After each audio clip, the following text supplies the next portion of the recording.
Alors, pour la stratégie 2, activité 2, ici, donc, il fallait retrouver des mots et trouver la justification qui permettait de dire pourquoi on avait mis ces mots-là. Alors ici, ben, elle avait déjà été faite. Donc, je vous laisse regarder les mots que j'ai complétés. Donc ici déjà on parle du trésor de Rackham le Rouge. Rackham le Rouge, pour certains d'entre vous savent bien que peut-être, si vous avez lu Tintin par exemple, que c'est un pirate. Alors, on a remplacé donc les mots par des patatras et il fallait trouver évidemment le bon mot. Donc, la nouvelle se répandit comme une traînée de poudre au repère des pirates. La frégate venait de rentrer avec une cargaison extraordinaire, des sacs remplis d'or et de pierres précieuses et un mystérieux coffre scellé dont personne ne connaissait le contenu. Les pirates, ou les voleurs, débarquèrent le butin et le déposèrent dans une case au pied de leur chef, Rackham le Rouge. À l'abri de tous les regards, jamais encore le chef à l'abri de tous les regards, pardon. Jamais encore, le chef n'avait vu une prise d'une telle valeur.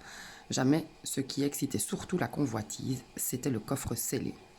Après avoir remercié ses hommes, Rackham le Rouge s'approcha du coffre. À l'aide de sa dague, il força la serrure et, avec 1000 précautions, souleva lentement le coffre.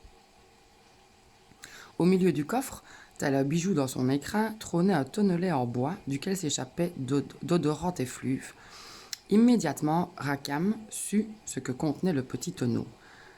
On ne dira pas petit tonnelet parce que tonnelet, c'est déjà la signification de tonneau, petit tonneau.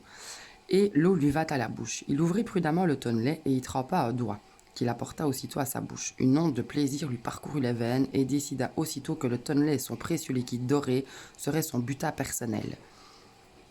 À la nuit tombée, profitant que la lune était cachée par de gros nuages, Rackham sortit silencieusement de sa cabane. En portant le tonnelet sous le bras, il s'enfonça à travers les plantations de tabac jusqu'à une petite grotte dont il était le seul à connaître l'existence et y cacha son précieux butin.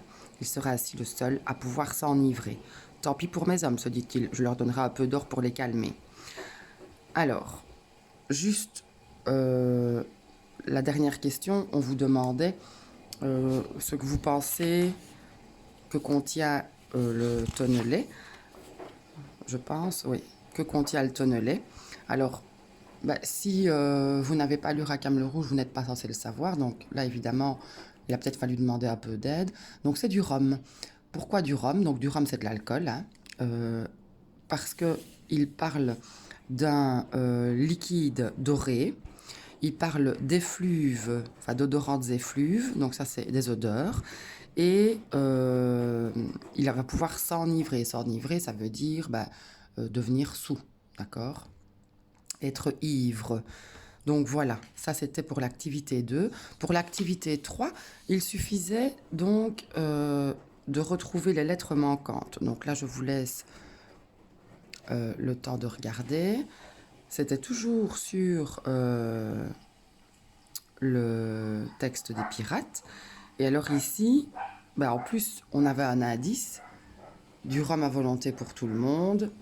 Ça prouve bien, encore une fois, qu'il y avait du rhum dans le petit tonnelet, dans le petit tonneau, donc dans le tonnelet. Donc voilà, je vous laisse 2 minutes pour voir les lettres manquantes.